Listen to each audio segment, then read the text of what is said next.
Hi, it's the M.L.M for the Soul Channel. I do have a new topic for today. Before I begin, I just would like to say, may the words and expressions of my mouth and the thoughts and meditations of my heart find favor and acceptance before you, Hashem. And some people I thank who've inspired me. Hope they can inspire you as well. And I will have a link below this video to their sites. They are Rabbi Shalom Arush, Rabbi Lazer Brody, Rabbi Yosef Mizrahi, Rabbi Eli Mansour, Rabbi Alon Anava, Rabbi Yuval Avadi, Rabbi Daniel Asfer Nisan Baruch Black, Rabbi Michael Skobek, Jews for Judaism, Rabbi David Ashir, Rabbi Ron Ruvain, and Rabbi Yosef Chesney. So if you've never checked out this channel before, I will have a link below to my first video, which explains what M.L.M for the Soul means, what it stands for, what I'm doing. So this video, we're taking a step away from the parashiot for right now. So I want to do one from Sefer Tehillim. This is, it just happens to be the one that I use mostly when I'm home or where I live, from Art Scroll. It's their interlinear translation. This is their, I think it's like a pocket size. I believe this is one is called, let me see if it has the thing on here.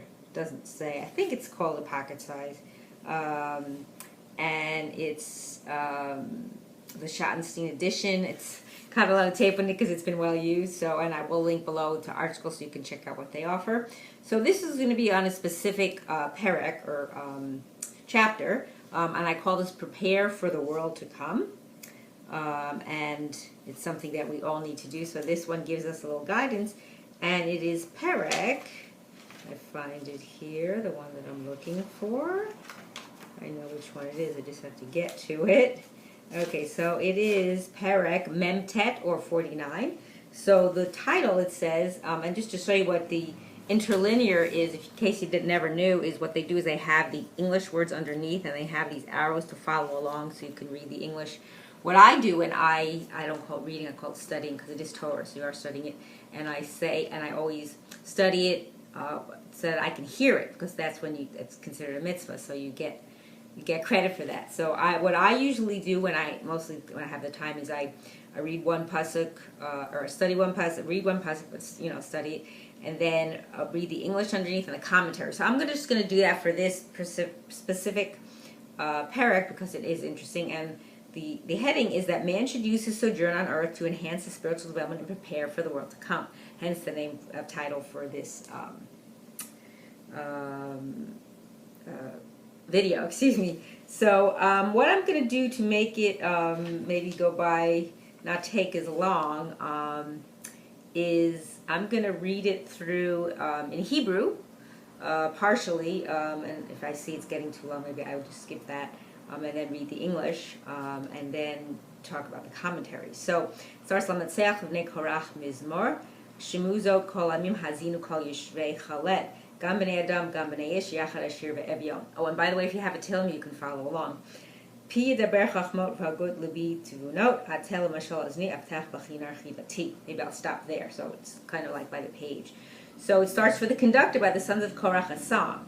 Hear this, all you peoples, give ear, all you dwellers of decaying earth, even sons of Adam, even sons of man, together rich and poor. So the commentary for B'nai Adam and B'nai Ish is that the term sons of man refers to people who can trace their ancestry back to men of distinction and thereby derive social and financial advantage. And sons of Adam include the vast majority of humans who lack any pedigree except that Adam was their forebear.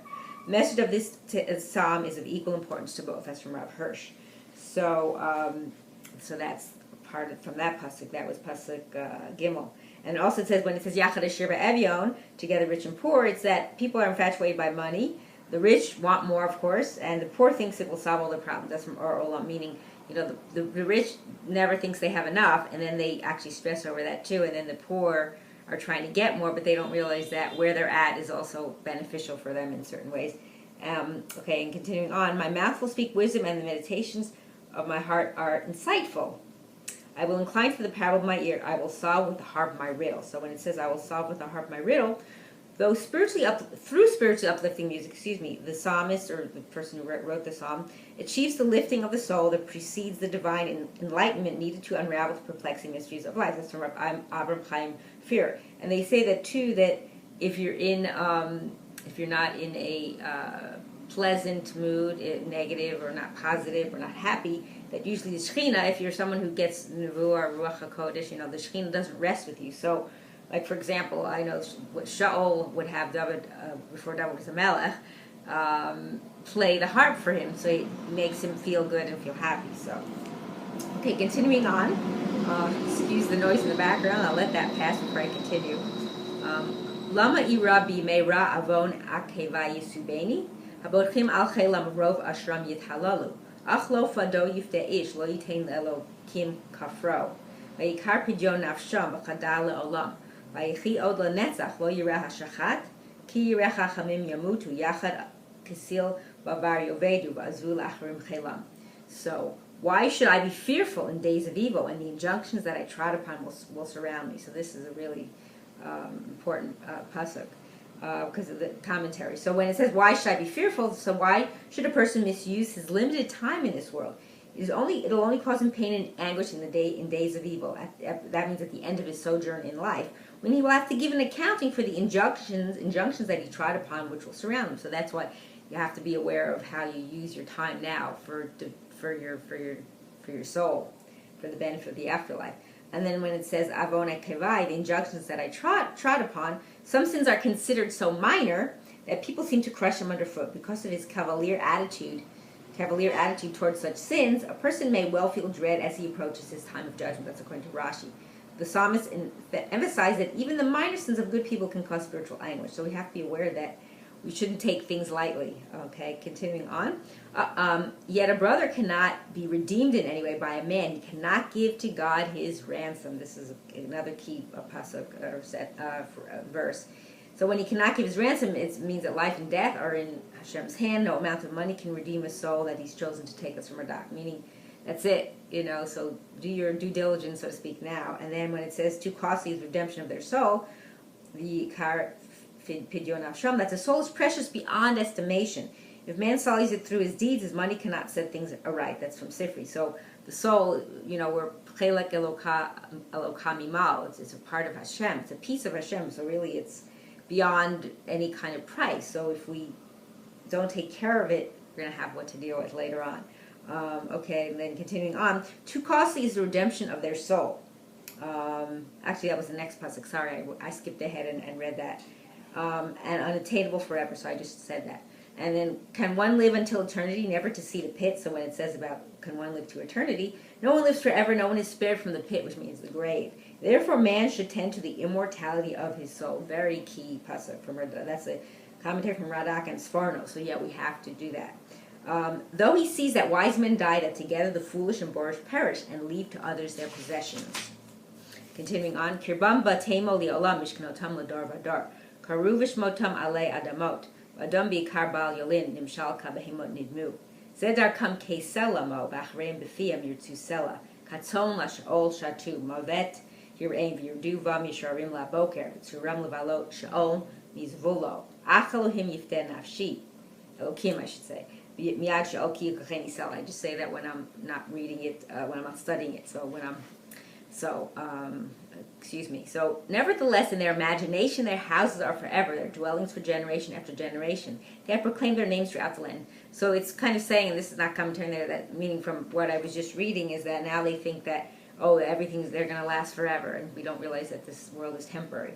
But as for man, in glory he shall not repose. He is likened to the animals that are silenced. When it says, as for man, in glory shall not repose, meaning the human condition is precarious indeed. Even Adam, Hashem's own handiwork, meaning Hashem made him himself, sinned and fell from his pinnacle on the day he was created. That's Sanhedrin 38:8. Meaning, even he was the highest level person, not created by a human being, not born from a mother or father. So, okay, then continuing on. This is their way, folly is theirs, yet of their destiny their mouths speak soothingly. Selah. Like sheep for the low world they are destined. Death shall consume them and dominate them shall the upright at daybreak. Their form is doomed to rot in the grave, each from his dwelling. So this is a key pasuk or verse, I should say. So like the sheep, what is this? The wicked are like sheep going contentedly to their doom. Only at the last minute do they become alarmed, but then is too late. That's from Rabbi Yonah, meaning you're all doing your thing and think everything is good and great, and then oops, and then at that point it's too late because you're already there's nothing you can do. And then it says, and dominate at daybreak. So now the evil are dominant, meaning here and now. But at daybreak of the judgment day, the righteous will gain the upper hand. That's from Radak, meaning they think everything they're doing is great. because they don't understand anything that they're doing, and then they'll realize that in the end that it wasn't. And then their form is doomed to rot. A person's underlying form is his soul, his spiritual content. Evildoers corrupt their souls until they lose the capacity for meaningful growth. Therefore, instead of looking forward to an afterlife, they can expect only decay after death. That's again from Radak, meaning they make so much damage to themselves, to their neshama, that in the end they have nothing, which is sad. And then each from his dwelling, meaning they will leave their luxurious homes to go to the grave. Again from Radak, meaning whatever you have, you can't take with you. You can only take your mitzvahs and your Torah. So.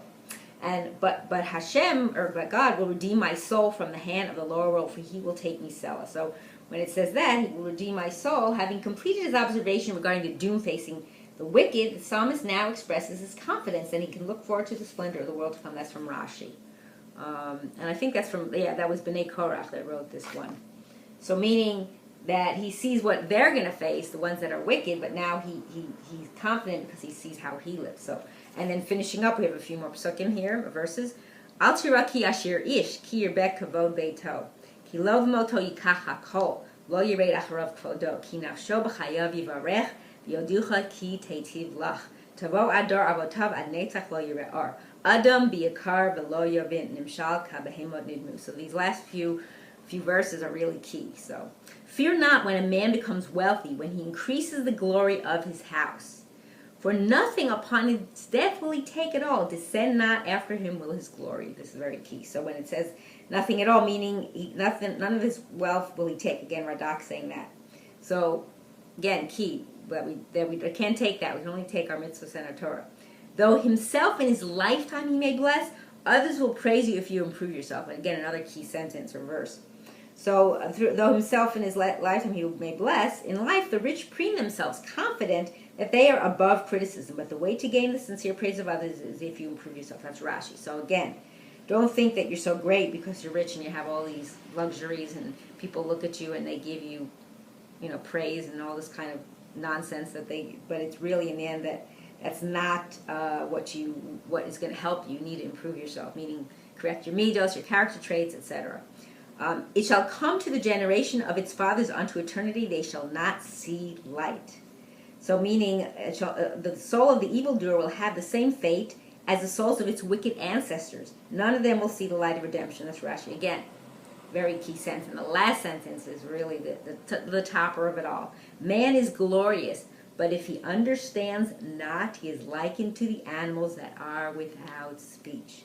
So when it says he's likened to the animals that are without speech, although man is glorious, if he does not understand because he has not studied, he is likened to the animals. That's from Rabbi Yehuda Halevi, meaning if he goes about and just does what he wants to and doesn't learn what he has to do, the reason you learn Torah so you can use it practically and apply it and know what you have to do in life, then he's likened to the animals. But I've learned from other rabbis, like I say Rabbi Yaron Ruvain, I forget if he mentioned it, I know he has his sources, that they're actually less than animals because animals come to the world and do their purpose because that's how they live.